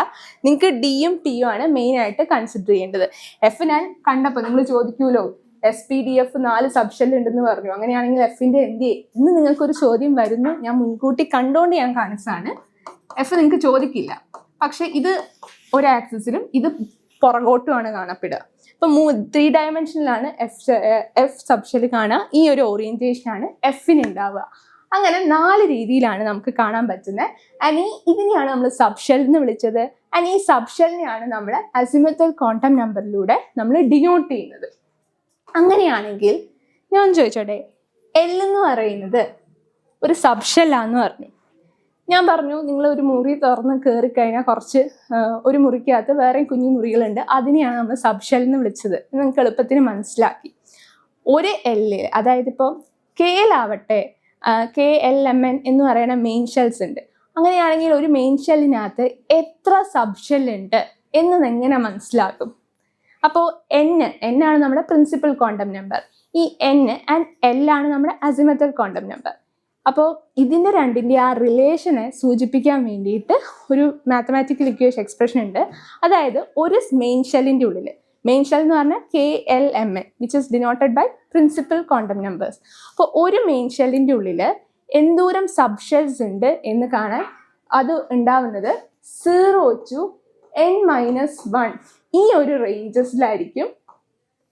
അതായത് 0-ൽ നിന്നും n-1 ഈ ഒരു റേഞ്ചിലായിരിക്കും ഒരു മെയിൻ ഷെല്ലിൻ്റെ ഉള്ളിൽ സബ്ഷെൽസ് ഉണ്ടാവുക. കൺഫ്യൂസിങ് ആണെന്നറിയാം, നിങ്ങൾക്ക് പ്രോബ്ലത്തിലൂടെ മനസ്സിലാകും. അതായത് ഇപ്പം ഞാൻ K എന്ന് പറയുന്ന ഒരു മെയിൻ ഷെൽ എടുത്തു അല്ലേ, KLMN. ഇതെന്ത് സാധനം? മെയിൻ ഷെല്ലാണ്. ഇതിൽ നമുക്ക് ആദ്യം Kനെ കൺസിഡർ ചെയ്യാം. K എന്ന് പറയുന്ന ഒരു മെയിൻ ഷെല്ല് ഞാൻ എടുത്തു. K എന്ന് പറയുന്ന മെയിൻ ഷെല്ലിന്റെ പ്രിൻസിപ്പൽ ക്വാണ്ടം നമ്പർ എത്രയാ, അതായത് നമ്പർ എത്രയാ? K എന്ന് പറയുന്നതിന്റെ വരുന്നത് n=1 ആണ്. അങ്ങനെയാണെങ്കിൽ അതിനകത്ത് എത്ര സബ്ഷെൽ ഉണ്ട്? Which is ranges from 0 to n-1. ഒരു ജനറൽ ഇക്വേഷൻ പറയുകയാണെങ്കിൽ 0 to n-1 സബ്ഷെൽസ് മെയിൻ ഷെല്ലിനകത്ത് ഉണ്ടാവും. അങ്ങനെ ആണെങ്കിൽ ആദ്യത്തെ സബ്ഷെല്ല് 0 ആയിരിക്കും, അതിനൊരു ഇതുണ്ടാവില്ല. ഇനി രണ്ടാമത് സബ്ഷെൽ ഉണ്ടോ എന്ന് അറിയാൻ വേണ്ടി n-1 എന്നാണല്ലോ പറഞ്ഞത്. n എത്രയാ വാല്യൂ? n-1 എന്നാണ്. എന്നിന്റെ വാല്യൂ ഇവിടെ 1 ആണ്. 1-1 0 ആണ്. അതായത് 0 ഒരു ഒറ്റ സബ്ഷെല്ലുള്ളൂ Kൻ്റെ അകത്ത്. K എന്ന് പറയുന്ന മെയിൻ ഷെല്ലിനകത്ത് ഒരൊറ്റ സബ്ഷെല്ലുള്ളൂ. ആൻഡ് ഇവിടെ ഞാൻ പറയാം Lൻ്റെ വാല്യൂ എന്ന് പറയുന്നത് 0, 1, 2, 3, 4, 5 ഇങ്ങനെയാണ്. അതായത് പ്രിൻസിപ്പൽ ക്വാണ്ടം നമ്പറിന്റെ വാല്യൂ ഞാൻ പറഞ്ഞു 1-ൽ നിന്നാണ് സ്റ്റാർട്ട് ചെയ്യണമെങ്കിൽ Lൻ്റെ വാല്യൂ 0, 1, 2, 3 0-ൽ നിന്നാണ് സ്റ്റാർട്ട് ചെയ്യുന്നത്. ആൻഡ് ഇവിടെ 0 denotes S, 1 denotes P, 2 denotes D, 3 denotes F. ഇങ്ങനെയാണ് നമ്മളുടെ നമ്പേഴ്സ് ഓരോ സബ്ഷെല്ലിനെയും ഡിനോട്ട് ചെയ്യുന്നത്. ആൻഡ് ഇവിടെ കൺസിഡർ ചെയ്ത പോലെ Lൻ്റെ നമുക്ക് കിട്ടിയത് എത്രയാണ്? 0 ആണ് നമുക്കിവിടെ ആൻസർ കിട്ടിയത്. 0 എന്ന് പറഞ്ഞാൽ ഏത് സബ്ഷെല്ലാണ്? 0 ഡിനോട്ട് S ആണ്. അപ്പോൾ K എന്ന് പറയുന്ന മെയിൻ ഷെല്ലിനകത്ത് S എന്ന് പറയുന്ന ഒരു സബ്ഷെല്ലേ കാണുള്ളൂ. എന്താണ്? ഒരു S എന്ന് പറയുന്ന ഒരു സബ്ഷെല്ലേ കാണുള്ളൂ. രണ്ടാമത്തെ നമുക്ക് നോക്കാം. L എന്ന് പറയുന്ന ഒരു മെയിൻ ഷെൽ എടുക്കുക. Lൻ്റെ പ്രിൻസിപ്പൽ ക്വാണ്ടം നമ്പർ എത്രയാ? n=2 ആണ്. അപ്പോൾ Lനകത്തുള്ള സബ്ഷെൽസ് എന്തൊക്കെയായിരിക്കും? അതിൻ്റെ റേഞ്ച് എന്ന് പറഞ്ഞാൽ 0 to n-1 ആണ്. അങ്ങനെയാണെങ്കിൽ എവിടം വരെ ഉണ്ടാവും? n-1 എന്ന് പറയുമ്പോൾ ഇവിടെ നമുക്ക് n-ൻ്റെ വാല്യൂ 2 ആണ്. 2 - 1 = 1. അങ്ങനെയാണ്. അപ്പോൾ നമുക്ക് ഒന്ന് 0 ആണ്, ഒരു സബ്ഷെല്ല് 1 ആണ്. 0 ഡിനോട്ട് ഏത് സബ്ഷെല്ലാണ്? S ആണ്. അപ്പോൾ Lൻ്റെ അകത്ത് S എന്ന് പറയുന്ന ഒരു സബ്ഷെല്ലും കാണും. പിന്നെ അതിൻ്റെ കൂടെ ആരുണ്ട്? 1 ഡിനോട്ട് P ആണ്. P എന്ന് പറയുന്ന ഒരു സബ്ഷെല്ലും കാണും. ക്ലിയർ അല്ലേ? മൂന്നാമത്തെ നോക്കാം. M എന്ന് പറയുന്ന മെയിൻ ഷെൽ എടുക്കുക. n=3 ആണ്. ഓക്കെ, ആൻഡ് എന്തോരം സബ് ഷെൽസ് ഉണ്ടെന്ന് കണ്ടു കഴിഞ്ഞാൽ 0 to n-1 ആണ്. അതായത് 3 - 1 ചെയ്തു നോക്കുക. 2 നമുക്ക് കിട്ടി. എത്ര കിട്ടി? 2 കിട്ടി. അപ്പം 2ലേക്ക് 0യിൽ നിന്ന് 2ലേക്ക് വന്നിക്ക് 0, 1, 2. നമുക്ക് 3 സബ് ഷെൽ കിട്ടി. 0 ഉണ്ട്, 1 ഉണ്ട്, 2 ഉണ്ട്. അപ്പം 0 എന്താ? എസ് ഉണ്ട് ഇവിടെ. അതുപോലെ 1 ആരെയാ? പി ഉണ്ട്. ആൻഡ് ഫൈനലി 2 ഡി ഉണ്ട്. ഇങ്ങനെയാണെങ്കിൽ ലാസ്റ്റത്തെ ഒരാളെയും കൂടെ നമുക്ക് നോക്കാം. പുള്ളിനെ മാത്രം കൺസിഡർ ചെയ്യുന്ന പുള്ളിക്ക് വിഷമാവില്ലേ? അതുകൊണ്ട് n = 4 നമുക്ക് കിട്ടും. ആൻഡ് 4 - 1 ചെയ്ത് നോക്കിക്കഴിഞ്ഞാൽ നമുക്ക് 3 എന്ന് കിട്ടും. അങ്ങനെയാണെങ്കിൽ അതിൻ്റെ ആ റേഞ്ച് എഴുതിക്ക് 1, 2, 3, 4. അപ്പോൾ എന്താ? 1, 2, 3, 4 സബ് ഷെൽസ് ആണ് നമുക്ക് എന്നിൻ്റെ കാര്യത്തിൽ വരുന്നത്. അപ്പോൾ ആരൊക്കെയാ? ഓരോ നമ്പറിന് നേരെയുള്ളവരെ എഴുതിക്കോ. 0 stands for S, 1 stands for P, അടുത്തയാൾ 2 stands for D, and finally F. അങ്ങനെ 4 സബ് ഷെൽസും നമുക്ക് എടുക്കും. അപ്പോൾ ഒരു കെൻ്റെ കേസിലാണെങ്കിൽ എസ് എന്ന് പറയുന്ന ഒരു സബ് ഷെല്ലുള്ളൂ. കെൻ്റെ കേസിലാണെങ്കിൽ എസ് എന്ന് പറയുന്ന ഒരു സബ് ഷെല്ലുള്ളൂ. എല്ലിൻ്റെ കേസിലാണെങ്കിൽ 2 എസ് പി എന്ന് പറയുന്ന സബ് ഷെല്ലുണ്ട്. എം എന്ന് പറയുന്ന മെയിൻ ഷെല്ലിൻ്റെ കേസിലാണെങ്കിൽ എസ് പി ഡി എന്ന് പറയുന്ന സബ് ഷെല്ലുണ്ട്. എന്നിൻ്റെ കേസിലാണെങ്കിൽ എസ് പി ഡി എഫ് എന്ന് പറയുന്ന 4 സബ് ഷെല്ലുണ്ട്.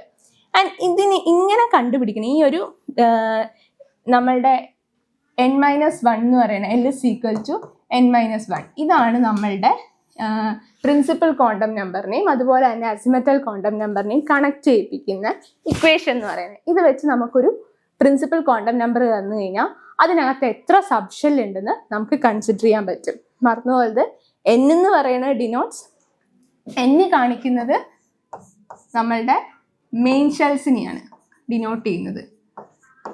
ആ മെയിൻ ഷെല്ലിനകത്ത് എത്ര സബ് ഷെൽ ഉണ്ടെന്നാണ് നമ്മുടെ L ഡിനോട്ട് ചെയ്യുന്നത്. ഇനി നമുക്ക് മൂന്നാമത്തെ ആളെ കാണാം, which is magnetic quantum number. അതായത് നമ്മുടെ M. നിങ്ങൾക്ക് പഠിക്കാനുള്ളതിൽ ഏറ്റവും അവസാനത്തെ ആളാണ് magnetic quantum number. Magnetic quantum number നമ്മൾ ഡിനോട്ട് ചെയ്യുന്നത് M വെച്ചിട്ടാണ്. ആൻഡ് ഇയാൾ കാണിക്കപ്പെടുന്നത് നമ്മളുടെ സബ് ഷെല്ല് പറഞ്ഞു. ഈ സബ് ഷെല്ലിനകത്ത് എന്തോരം സ്പേസ് ഉണ്ടെന്നാണ് പറയണേ. എടാ, നമ്മൾ മെയിൻ ഡോർ തുറന്ന് അകത്ത് കയറി കുഞ്ഞു മുറികൾ ഉണ്ടെന്ന് പറഞ്ഞു. ഈ മുറിക്കുള്ളിൽ എന്തൊക്കെ ഉണ്ടെന്ന് നമുക്കറിയണം. മെയിൻ ഡോർ തുറന്ന് നിങ്ങൾ ബെഡ്റൂമിലേക്ക് കയറി. ബെഡ്റൂമിൽ ടോയ്ലറ്റ് അറ്റാച്ച്ഡ് ആണോ അല്ലയോ? അതാണ് ആദ്യത്തെ ചോദ്യം. ഇപ്പൊ ടോയ്ലറ്റ് ഉള്ള ബെഡ്റൂം ആണെങ്കിൽ എക്സ്ട്രാ വീണ്ടും ഒരു ഡോർ വരും അല്ലേ? അതുപോലെ തന്നെയാണ്. അതായത് ആ മുറിയിൽ എത്ര സ്പേസ് ഉണ്ട്, എങ്ങനെയാണ് അതിൽ ഓറിയന്റേഷൻ, ആ മുറി എങ്ങനെയാണ് ഇരിക്കുന്നത്, എത്ര വിസ്താരമുണ്ട്, ഇതാണ് നമ്മുടെ മാഗ്നറ്റിക് ക്വാണ്ടം നമ്പറും കൊണ്ട് മനസ്സിലാക്കണേ. ആ സബ് ഷെല്ലിൻ്റെ ഉള്ളിൽ എത്ര സ്പേസ് ഉണ്ട്, ആ സബ് ഷെല്ലിൻ്റെ ഉള്ളിൽ എത്ര ഇലക്ട്രോൺസിന് ഇരിക്കുക. അതായത് ഈ ഷെൽസ് മൊത്തം ഇതിനകത്തൊക്കെ ഇലക്ട്രോൺസ് ഫില്ല് ആവാനുള്ളതാണ്. അപ്പോൾ അതിനകത്ത് എത്ര സ്പേസ് ഉണ്ട്, അതിനകത്ത് എങ്ങനെ ഇലക്ട്രോൺസിനെ ഓറിയന്റ് ചെയ്യാൻ എത്ര അറകളുണ്ട് എന്ന് മനസ്സിലാക്കാനാണ് ഈ പറയുന്ന മാഗ്നറ്റിക് ക്വാണ്ടം നമ്പർ നമ്മൾ യൂസ് ചെയ്യുന്നത്. അപ്പോൾ മാഗ്നറ്റിക് നമ്പർ എന്ന് പറഞ്ഞാൽ മൊത്തത്തിൽ എത്ര സബ് ഷെല്ലിനുള്ളിൽ എത്ര ഇലക്ട്രോൺസിന് കയറാം, ചുരുക്കം പറഞ്ഞാൽ എത്ര ഓർബിറ്റൽസ് ഉണ്ട്. ഓക്കെ അല്ലെ? എവിടെയാണ് ഇലക്ട്രോൺസിന്റെ ആ അറേഞ്ച്മെന്റിനെയാണ് നമ്മൾ ഒരു റീജിയനിൽ കാണുന്ന ഇലക്ട്രോൺസിന്റെ അക്കോമഡേഷൻ, ആ അറേഞ്ച്മെന്റിനെയാണ് ഓറിയന്റേഷനെയാണ് നമ്മൾ ഓർബിറ്റൽസ് എന്ന് വിളിച്ചത്. അപ്പോൾ എന്തോരം ഓർബിറ്റൽസിനെ റെപ്രസെന്റ് ചെയ്യുന്നതാണ് നമ്മൾ ഈ മാഗ്നറ്റിക് ക്വാണ്ടം നമ്പർ എന്ന് പറയുന്നത്. ആൻഡ് ഇയാളും നമ്മുടെ അസിമത്തലും തമ്മിൽ, അതായത് സബ് ഷെൽസും തമ്മിൽ ഒരു കണക്റ്റിംഗ് ചെയ്യുന്ന ഒരു ഇക്വേഷൻ ഉണ്ട്. നമ്മൾ തൊട്ട് മുമ്പ് മറ്റേ പ്രിൻസിപ്പളും അസിമത്തലും കണ്ട പോലെ തന്നെ ഇയാൾക്കും അങ്ങനെ ഒരു ഇക്വേഷൻ ഉണ്ട്. അതെന്ന് പറയുന്നത് നമ്മുടെ M is equal to 2L plus 1. ഇതാണ് നമ്മുടെ മാഗ്നറ്റിക് ക്വാണ്ടം നമ്പറും അസിമത്തൽ ക്വാണ്ടം നമ്പറും തമ്മിലുള്ള ഒരു റിലേഷനെ സൂചിപ്പിക്കുന്ന നമ്പർ എന്ന് പറയുന്നത്. M is equal to 2L plus 1. അപ്പോൾ നമുക്ക് ഒരു സബ് ഷെല്ലിനെ എടുക്കാം. സബ് ഷെല്ലിന്റെ റേഞ്ചസ് എന്താണ് ഞാൻ പറഞ്ഞു, 0, 1, 2, 3 അല്ലെ, SPDF. ഇതാണ് നമ്മുടെ സബ്ഷെല്ലിന്റെ റിംഗ്. ഇനി അയാളിൽ എത്ര ഓറിയന്റേഷൻ ഉണ്ട് എന്ന് ഞാൻ പറയുകയാണ്. ആൻഡ് ഇതിന്റെ ഫോർമുല എന്ന് പറയുന്നത് എന്താണ്? 2l+1. ഇതാണ് ഇതിന്റെ ഫോർമുല എന്ന് പറയുന്നത്, എല്ലും ഇതും തമ്മിൽ. അപ്പൊ ഒരു എൽ സബ്ഷെല്ലിൽ എന്ന് പറഞ്ഞു കഴിഞ്ഞാൽ ആരാണ് നമ്മുടെ എൽ സബ്ഷെൽ? ഇവിടെ 0 എന്ന് പറഞ്ഞ എൽ സബ്ഷെൽ S ആണ്. അപ്പൊ S സബ്ഷെല്ലിനകത്ത് എത്ര സ്പേസ് ഉണ്ട് എന്ന് കാണാൻ വേണ്ടി 2l+1 ആണ്. അപ്പോൾ 2 × 2 + 1. സോറി, L സ്റ്റാൻഡ്സ് ഫോർ 0 ആട്ടോ, മാറിപ്പോയി.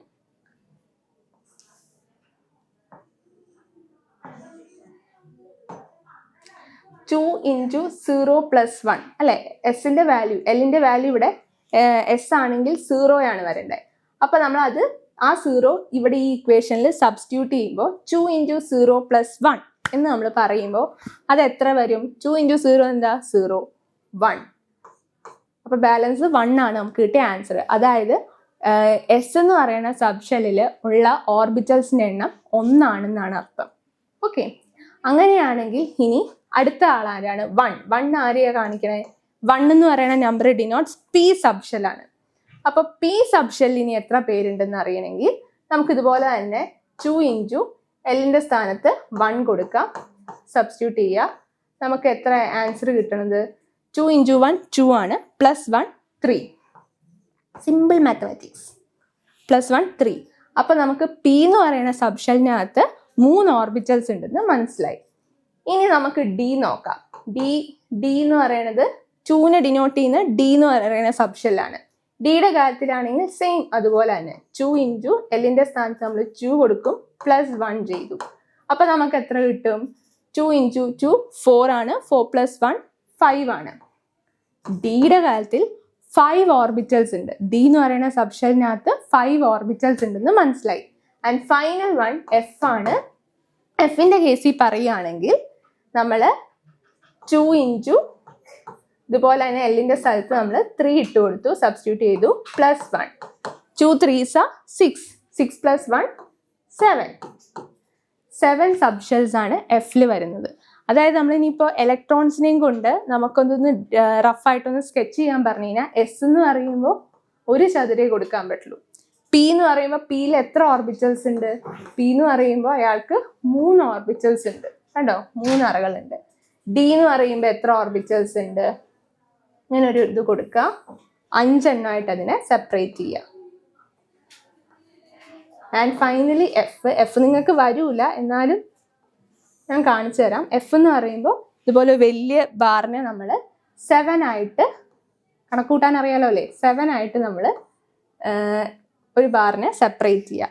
ഇതിനകത്തായിരിക്കും നമ്മുടെ ഇലക്ട്രോൺസ് ഫില്ല് ചെയ്യുന്നത്.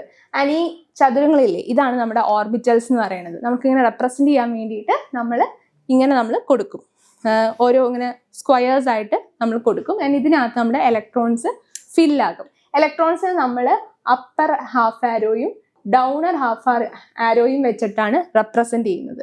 ആ ഫില്ലിംഗ് ഓഫ് ഇലക്ട്രോൺസിലേക്ക് വരുമ്പോൾ ഇത് കുറച്ചുകൂടെ ഞാൻ കാര്യം കാണിച്ച് എക്സാമ്പിളിലൂടെ പറഞ്ഞുതരാം. ഇപ്പോൾ ഒന്ന് ഓർത്ത് വെച്ചാൽ മതി, ഇലക്ട്രോൺസ് നമ്മൾ അപ്പറും ഡൗണറും. ആൻഡ് എന്തുകൊണ്ടാണ് അപ്പർ എന്ന് പറയുന്നത്? നമ്മുടെ സ്പിന്നാണ് കാണിക്കുന്നത്. ഞാൻ പറഞ്ഞല്ലോ, ഇത് ഈ സത്യം പറഞ്ഞ 3 എണ്ണം അല്ല, സ്പിൻ ക്വാണ്ടം നമ്പർ എന്ന് പറയുന്ന ഒരു ക്വാണ്ടം നമ്പറും കൂടിയുണ്ട്. ഒരാൾ ക്ലോക്ക് വൈസ് ആണെങ്കിൽ മറ്റൊരാൾ കറങ്ങേണ്ടത് ആന്റി ക്ലോക്ക് വൈസ്. അതായത് ഇലക്ട്രോൺസും ഇങ്ങനെ കറങ്ങിക്കൊണ്ടിരിക്കുകയാടാ. അതായത് നമ്മുടെ ഈ ന്യൂക്ലിയസിന് ചുറ്റും കറങ്ങാണ്ട് സ്വയം ഇലക്ട്രോൺസ്, അതായത് ഇപ്പൊ നമ്മുടെ ഭൂമി സൂര്യന് ചുറ്റും വലം വെക്കുന്നതോടൊപ്പം തന്നെ സ്വന്തം ആക്സിസിൽ സ്വയം കറങ്ങുന്നുണ്ട്. അങ്ങനെയാണ് നമുക്ക് ഡേയും നൈറ്റും കിട്ടണേ. അതേപോലെ തന്നെ ഇലക്ട്രോൺസ് ന്യൂക്ലിയസിന് ചുറ്റും തന്നെ കറങ്ങാതെ സ്വയമേ ഇരുന്ന് കറങ്ങുന്നുണ്ട്. ആ കറങ്ങുന്നതിനെയാണ് അതിന്റെ സ്പിൻ എന്ന് പറയുന്നത്. അത് ഒരാൾ ക്ലോക്ക് പോലെ അപ്പുറത്തേക്ക് സൈഡിലാണെങ്കിൽ മറ്റേ ആൾ തിരിച്ചായിരിക്കും കറങ്ങിക്കൊണ്ടിരിക്കുന്നത്. അതാണ് ഈ പറയുന്നത്. ആ സ്പിന്നിനെയാണ് അപ്പർ ആരോ ഡൗണർ ആരോ യൂസ് ചെയ്ത് നമ്മൾ കാണിക്കുന്നത്. ഇങ്ങനെയായിരിക്കും ഇലക്ട്രോൺസ് നമ്മൾ ഡിനോട്ട് ചെയ്യുന്നത്. അപ്പോൾ ഫൈനലി ഞാൻ ഒന്നോടെ പറയുന്നു, ഈ ഇക്വേഷനാണ് നമ്മുടെ അസിമത്തലും മാഗ്നറ്റിക് നമ്പറും തമ്മിൽ ഉള്ള റിലേഷനെ സൂചിപ്പിക്കുന്നത്. ഇവിടെ പഠിക്കേണ്ടത് ഇത് ഇമ്പോർട്ടൻ്റ് ആണ്. ആൻഡ് അതിലാണെങ്കിൽ അങ്ങനെ നോക്കിക്കഴിഞ്ഞാൽ എസിന് 1 ഓർബിറ്റലേ കാണുള്ളൂ, പിക്ക് അതേസമയം 3 ഓർബിറ്റൽ ഉണ്ട്, ഡിക്ക് 5 കാണും, എഫിന് 7 ഉണ്ട്. ക്ലിയർ ആണല്ലോ? ഓക്കെ, ഇനി നമ്മൾ ഞാൻ പറഞ്ഞല്ലോ, അങ്ങനെ നമ്മൾ സബ്ഷെൽസ് മനസ്സിലായി, അതിനകത്ത് എത്ര ഓർബിറ്റൽസ് ഉണ്ടെന്ന് കൺസിഡർ ചെയ്തു. അങ്ങനെ നോക്കിക്കഴിഞ്ഞു കഴിഞ്ഞാൽ നമ്മൾ കുറച്ച് ഈ സബ്ഷെൽസിൽ എങ്ങനെയാണ് ഇനി ഇലക്ട്രോൺസ് ഫില്ല് ചെയ്യണമെന്നൊക്കെയാണ്. അതാണ് ഇലക്ട്രോണിക് കോൺഫിഗറേഷൻ എന്നുള്ള ഭാഗത്തേക്ക് കിടക്കണം. അതിനു മുമ്പ് നിങ്ങൾക്ക് 3 റൂൾസ്, കെമിസ്ട്രിയിൽ റൂള് വിട്ടൊരു കളിയില്ല, എന്ത് സംഭവമാണെങ്കിലും കുറേ റൂൾസ് നമുക്ക് ഫോളോ ചെയ്യണം. അപ്പം അങ്ങനെ നമുക്ക് കുറച്ച് റൂൾസ് ഉണ്ട് ഇലക്ട്രോൺസ് എങ്ങനെ ഫില്ല് ചെയ്യണം എന്നുള്ളത് കൺസിഡർ ചെയ്യുമ്പോൾ. ആ 3 റൂൾസാണ് ഈ തന്നേക്കണേ. 1 aufbau principle, 2 Hund's rule, 3 Pauli's exclusion principle. ഈ അഫ്ബാവ്, ഹൺസ്, പോളി, ഇവരെ 3 പേരെ നമ്മൾ, ഇവിടെ ഒരു ഐ ഉണ്ട് കേട്ടോ പോളി എന്ന് പറയുമ്പോൾ, ആൻഡ് ഇവരെ 3 പേരെ നമ്മൾ കരയിപ്പിക്കാതെ വേണം ഇലക്ട്രോൺസ് ഫില്ല് ചെയ്ത് കൊടുക്കാൻ. അതിൽ അഫ്ബാവ് പ്രിൻസിപ്പിളിൽ പറയുന്നത് എന്താണെന്ന് വെച്ചാൽ electrons fills from the lower energy orbital to higher energy orbital. അതായത് നമ്മൾ ഇലക്ട്രോൺസ് ഫില്ല് ചെയ്യുമ്പോൾ ഏറ്റവും എനർജി കുറഞ്ഞ ആൾക്ക് വേണം ആദ്യം ഇലക്ട്രോൺസിനെ കൊടുക്കാൻ. അത് കഴിഞ്ഞിട്ടേ കൂടുതൽ എനർജി ഉള്ള ഒരാൾക്ക് കൊടുക്കാൻ പറ്റുള്ളൂ. ഇപ്പം മെയിൻ ഷെല്ലിൻ്റെ കാര്യത്തിലാണെങ്കിൽ കെ ആണ് ന്യൂക്ലിയസിനോട് അടുത്തിരിക്കുന്ന സബ്ഷെല്ല്, അടുത്തിരിക്കുന്ന ഷെല്ലായിരിക്കും ഏറ്റവും കൂടുതൽ വീക്ക് എനർജി ഉള്ളത്. പുള്ളിയുടെ കാര്യം കഴിഞ്ഞിട്ട് വേണം ഏറ്റവും അകലെ നിൽക്കുന്ന എന്നിനാകട്ടെ അല്ലെങ്കിൽ എം ഷെല്ലിനാകട്ടെ നമ്മൾ ഇലക്ട്രോൺസ് കൊടുക്കാൻ. അപ്പം ആദ്യം കുറച്ച് ഇതിൽ നിന്നും lower energy to higher energy അങ്ങനെ വേണം കൊടുക്കാൻ എന്നാണ് അഫ്ബാവ് പറയുന്നത്. രണ്ടാമതാണ് ഹൺസ് റൂള്. ഹൺസ് റൂൾ എന്ന് പറയുന്നത് വിത്തിൻ എ സബ്ഷെൽ, ഒരു സബ്ഷെല്ലിൻ്റെ ഉള്ളിൽ ഇലക്ട്രോൺസ് ഫിൽ ഓർബിറ്റൽസ് സിംഗ്ലി എന്നാട്ടോ.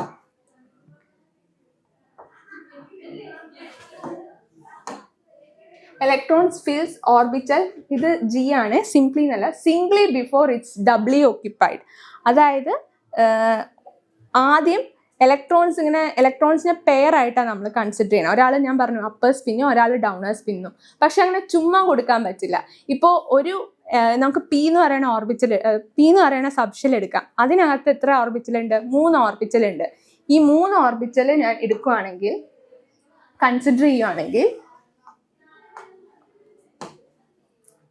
ഇപ്പം 3 ഓർബിറ്റൽ ഞാൻ കൺസിഡർ ചെയ്യുകയാണെങ്കിൽ പി എന്ന് പറയുന്നതിൻ്റെ കേസിൽ പുള്ളിക്കാരന് ആദ്യത്തെ ആ 3 ഓർബിറ്റൽസിലും ഓരോ ഇലക്ട്രോൺസ് വീതം, സെയിം സ്പിന്നിലുള്ള ഓരോ ഇലക്ട്രോൺസ് വീതം കയറിയിട്ട് വേണം വീണ്ടും അടുത്ത ഇലക്ട്രോൺ, ഇപ്പം 4ാമതൊരു ഇലക്ട്രോൺ ഉണ്ടെങ്കിൽ ആദ്യത്തെ ഇതിലേക്ക് വരാൻ വേണ്ടിയിട്ട് എന്നാണ് ഹൺസ് റൂൾ പറയുന്നത്.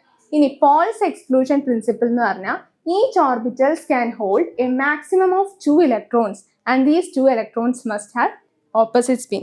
അതായത് ഞാൻ ഓരോ ഓർബിറ്റൽസിനെ ഓരോ സ്ക്വയർ ആയിട്ട് സെപ്പറേറ്റ് ചെയ്തല്ലോ. അതിനകത്ത് ഒരു ഓർബിറ്റൽ, അതായത് ഒരു സ്ക്വയറിനകത്ത് 2 ഇലക്ട്രോൺ എങ്കിലും വേണം. അതായത് 2 ഇലക്ട്രോണിൽ കൂടുതൽ, ഇപ്പോൾ ഒരു എടുക്കുകയാണെങ്കിൽ, ഒരു സബ്ഷെൽ എടുക്കുകയാണെങ്കിൽ അതിനകത്ത് ഇപ്പോൾ 5 ഇലക്ട്രോൺസ് ഉണ്ടെന്ന് കരുതുക. ആ 5 ഇലക്ട്രോൺസും പോയിട്ട് ആ സബ്ഷെല്ലിൻ്റെ ആദ്യത്തെ സ്ക്വയറിൽ കയറി ഫില്ലാവരുത്, ആദ്യത്തെ ഓർബിറ്റിൽ കയറി ഫില്ലാവരുത്. അയാൾ നമ്മൾ ഓരോ ഇതിനകത്തും മാക്സിമം 2 എണ്ണം കിട്ടുന്ന രീതിയിൽ വേണം അറേഞ്ച് ചെയ്യാൻ. ഞാനൊരു എക്സാമ്പിളിലേക്ക് കാണിച്ചു തരാം, അപ്പം നിങ്ങൾക്ക് മനസ്സിലാവും. അപ്പം നമ്മൾ ഏതൊക്കെ റൂൾസാണ് പറഞ്ഞതെന്ന് വെച്ച് കഴിഞ്ഞാൽ, ആദ്യം പറഞ്ഞത് നമ്മുടെ അഫ്ബാവ് പ്രിൻസിപ്പിൾ, 2 പറയണത് ഹൺസ് പ്രിൻസിപ്പിൾ, പിന്നെ 3ാമത് പറയുന്നത് നമ്മുടെ പോളി എക്സ്ക്ലൂഷൻ പ്രിൻസിപ്പിൾ. ഇത് 3 എണ്ണവും ക്ലബ് ചെയ്ത് നിങ്ങൾക്ക് ഇങ്ങനെ പറയുമ്പോൾ നിങ്ങൾക്ക് കൺഫ്യൂഷൻ ഉണ്ടാവും. ഞാനത് വളരെ എളുപ്പത്തിൽ ഒരു എക്സാമ്പിളിലൂടെ കാണിച്ചു തരാം. അതായത് ഇപ്പം ഞാൻ പി എന്ന് പറയുന്ന സബ്ഷെൽ എടുത്തു. പി എന്ന് പറയുന്ന സബ്ഷെല്ലിനകത്ത് എത്ര പേരുണ്ട്? 3 ഓർബിറ്റൽസ് ഉണ്ടെന്ന് ഞാൻ പറഞ്ഞു. ഞാൻ അതിൻ്റെ ഇലക്ട്രോൺസ് കൊടുക്കുവാണ്. ഞാനിവിടെ ഇലക്ട്രോൺസ് കൊടുക്കുമ്പോൾ സപ്പോസ് പിയിൽ ഇപ്പോൾ എനിക്ക് ഒരു 5 ഇലക്ട്രോൺസ് കൊടുക്കാനുണ്ടെന്ന് കരുതുക. പിയിൽ ഈ 3 ഓർബിറ്റൽസ് ഉണ്ടെന്ന് പറഞ്ഞു. അത് നമ്മുടെ പോളീസ് എക്സ്ക്ലൂഷൻ പ്രിൻസിപ്പിൾ പ്രകാരം ഒരു ഓർബിറ്റലിന് അക്കോമഡേറ്റ് ചെയ്യാൻ പറ്റുന്നത് മാക്സിമം 2 പേരാണ്. ഇവിടെ 3 ഓർബിറ്റൽസ് ഉണ്ട്. അപ്പോൾ ടോട്ടൽ കപ്പാസിറ്റി എന്ന് പറയുന്നത് 3 × 2 6 ആണ് അല്ലേ? 3 ഇവിടെ 2 പേരെ പറ്റും, ഇവിടെയും 2 പേരെ പറ്റും, ഇവിടെയും 2 പേരെ പറ്റും. അങ്ങനെ എനിക്ക് മൊത്തം 6 കപ്പാസിറ്റി ഉണ്ട്. പക്ഷെ എനിക്കിപ്പോൾ തൽക്കാലത്തേക്ക് 5 ഇലക്ട്രോൺസിനെ ഫില്ല് ചെയ്താൽ മതി. ഞാൻ എങ്ങനെ കൊടുക്കണം? ആദ്യത്തേതനുസരിച്ച് ഞാൻ ഫസ്റ്റത്തെ ഇലക്ട്രോൺ ഇവിടെ ഫില്ല് ചെയ്തു, പിന്നത്തെ ഇലക്ട്രോൺ ഞാൻ ഇവിടെ ഫില്ല് ചെയ്യണം. ഇതാണ് ഹൺസ് പറയുന്നത്. അതായത് മിക്സ് ആക്കാൻ പാടില്ല. നമുക്ക് ആദ്യത്തെ ഓരോ ഇലക്ട്രോൺസിനെ, അതായത് ഇവിടെ 5 പേരുണ്ടെന്ന് പറഞ്ഞാൽ 5 പേരെ എനിക്ക് ഇവിടെ കൊണ്ട് വരയ്ക്കാൻ പറ്റില്ല. ഓരോ ഓർബിറ്റലിനും ഓരോ ഇലക്ട്രോണിന് വീതം കിട്ടണം. ഇപ്പം 5 ആയോ? ഇല്ല, 3 ഇലക്ട്രോണിനെ നമ്മൾ ഫില്ല് ചെയ്തു. ഇനി 2 പേരുണ്ട്, അവരെ ഞാൻ തിരിച്ച് വീണ്ടും ഇയാളിൽ തന്നെ ഫില്ല് ചെയ്യും, അതായത് താഴത്തേക്ക്. അപ്പൊ ഇവിടെ നോക്കിക്കേടാ, ഞാൻ ആദ്യത്തേൽ ഇട്ടത് അപ്പർ ആരോ ആണ്. അപ്പർ ആരോ പ്രകാരം ഞാൻ 3 എണ്ണത്തെയും ഫില്ല് ചെയ്തു. ഇനി ബാലൻസ് 2 ഇലക്ട്രോൺ ഉണ്ട്. ആ 2 ഇലക്ട്രോണിനെ ഞാൻ ഈ ഓർബിറ്റൽസിൽ വീണ്ടും കൊടുക്കുമ്പോൾ ഡൗൺ ആരോയിലാണ് ഡിനോട്ട് ചെയ്യുന്നത്. വിച്ച് ഇസ് ലാസ്റ്റത്തെ പോളീസ് എക്സ്ക്ലൂഷൻ പ്രിൻസിപ്പിൾ പ്രകാരം ഒരു ഓർബിറ്റലിനകത്ത് 2 ഇലക്ട്രോൺ വേണം. ആൻഡ് ആ ഇലക്ട്രോൺസ് രണ്ടും ഓപ്പോസിറ്റ് സ്പിന്നിലായിരിക്കണം. ഒരാൾ ആൻറ്റി ക്ലോക്ക് വൈസ് ആണെങ്കിൽ മറ്റൊരാൾ ക്ലോക്ക് വൈസ് ഡയറക്ഷനിലായിരിക്കണം. ആൻഡ് ഫില്ല് ചെയ്യുന്ന രീതി എന്ന് പറഞ്ഞു കഴിഞ്ഞാൽ ചുമ്മാ പെയറായിട്ടിരിക്കാൻ പറ്റില്ല. ഓരോ ഓർബിറ്റൽസിനും ഫുള്ള് കിട്ടിക്കഴിഞ്ഞിട്ട് വേണം ഒരു ഓർബിറ്റൽ വീതം, ഓരോ ഓർബിറ്റൽസിനും 1 ഇലക്ട്രോൺ വീതം കിട്ടിയിട്ട് വേണം വേറെ എക്സ്ട്രാ ഇലക്ട്രോൺ ഉണ്ടെങ്കിൽ അടുത്തതിലേക്ക് പോകാൻ. അതായത് പെയർ ആകാൻ പാടുള്ളൂ, അല്ലാതെ പെട്ടെന്ന് തന്നെ പെയർ ആയിട്ട് ഇരിക്കാൻ പറ്റില്ല തോന്നിയ പോലെ. ആദ്യം എല്ലാത്തിനും ഓരോന്നും ഇട്ട് കൊടുക്കുക, പിന്നെ ബാലൻസ് ഉള്ളത് പിന്നെ തിരിച്ച സ്പിന്നിൽ, ഓപ്പോസിറ്റ് സ്പിന്നിൽ നമ്മൾ ഇട്ട് കൊടുക്കുക. ഇനിയിപ്പോൾ ഡിയുടെ കേസ് എടുക്കാം. ഡിയിൽ എത്ര പേരുണ്ട്? 2, 3, 4, 5 പേരുണ്ട് ഡിയിൽ. എനിക്കിപ്പോൾ ഡിയിൽ മൊത്തം കപ്പാസിറ്റി എന്നപ്പോൾ പറയുന്നത് 5 × 2 10 ആണ് കപ്പാസിറ്റി. ഓക്കെ, സപ്പോസ് എനിക്ക് ഡിയിൽ 6 പേരെ ഫില്ല് ചെയ്യണം എന്ന് ഇരിക്കട്ടെ. ഞാനപ്പോൾ എന്ത് ചെയ്യണം? ആദ്യം ഓരോ 6 ഇലക്ട്രോൺസ്, ഇത് 5 പേരെയും ആദ്യം ഓരോ ഓർബിറ്റൽസിനും ഓരോ ഇലക്ട്രോൺ കിട്ടണ പോലെ ഞാൻ ഫില്ല് ചെയ്യുക. അതിനുശേഷം ബാലൻസ് ഇനിയിപ്പോൾ ആരുണ്ട്? ഒരാളുണ്ട്, അയാൾ എനിക്ക് ഈ ഓർബിറ്റലിൽ കൊണ്ടുവരണം, പക്ഷേ അയാൾ ഓപ്പോസിറ്റ് സ്പിന്നിലായിരിക്കണം. ഇങ്ങനെ വേണം നമ്മൾ ഇലക്ട്രോൺസിനെ സ്പില്ല് ചെയ്യാൻ. ആർക്കും ഒരു പരാതി ഇല്ലാതെ ഫില്ല് ചെയ്ത് കൊടുക്കണം.